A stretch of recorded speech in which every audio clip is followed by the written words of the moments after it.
Le gouvernement avait appelé à limiter la consommation d'alcool dans les départements en vigilance rouge canicule hier à l'occasion de la fête de la musique. Une consigne peu respectée apparemment. Oui, pour éviter les débordements, en plus la chaleur aggrave souvent les phénomènes, le ministre de l'Intérieur, le gouvernement avait demandé à ce qu'il n'y ait pas de vente d'alcool, de consommation d'alcool sur la voie publique, hormis les débits de boissons, à condition que la clientèle soit assise.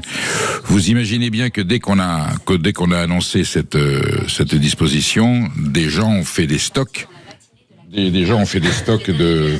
Échanger. Il faut que vous éteigniez votre téléphone, oui, Perico. Tout se passe bien, c'est pas grave, ça nous arrive à tous. Des gens ont fait des stocks, évidemment, pour prévoir la situation. Je pense que les débits de boissons... Mais vous avez bu, Perico, vous aussi? Je ne sais pas ce qui se passe. C'est les effets d'alcool qui continuent. Julien arrive à la rescousse. Perico...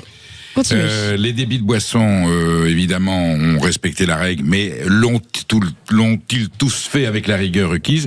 Toujours est-il qu'il y a eu effectivement des situations qui prouvaient bien que les consommateurs... à l'alcool, à la consommation d'alcool. Franchement, quand vous regardez les vidéos... On a eu des scènes avec des gens sur des voitures. Je pense qu'il n'y a pas que d'alcool. Il y avait peut-être d'autres substances qui ont été consommées.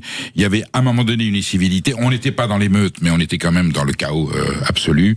Et puis aujourd'hui, quand on voit les rues des grandes villes, mais c'est une véritable porcherie. Pas seulement Paris, ça veut dire qu'il y a des canettes partout. Donc, alors, qu'est-ce qui interdisait d'ailleurs aux gens de faire semblant d'acheter de l'alcool, de consommer à table et de partir? Et ensuite les gens sont pas, là en l'occurrence, sont pas alcooliques, ils sont juste sales, hein, et mal élevés. Ils sont juste sales. Et là, l'état de la France, alors je suppose que tout va être nettoyé aujourd'hui, dans les jours qui arrivent, mais les consignes du gouvernement, quand on lance ce genre de consignes et qu'on ne prend pas les dispositions pour pouvoir s'assurer qu'elles sont appliquées, il n'y a rien de tel pour inciter les gens qui veulent transgresser à le faire. Et on voit bien que hier, avec plaisir, il y avait des gens qui buvaient dans la rue, qui étaient dans un état, j'allais dire, d'ébriété avancée, et qui se réjouissaient d'avoir pu prouver qu'ils avaient contrarié les instructions du gouvernement.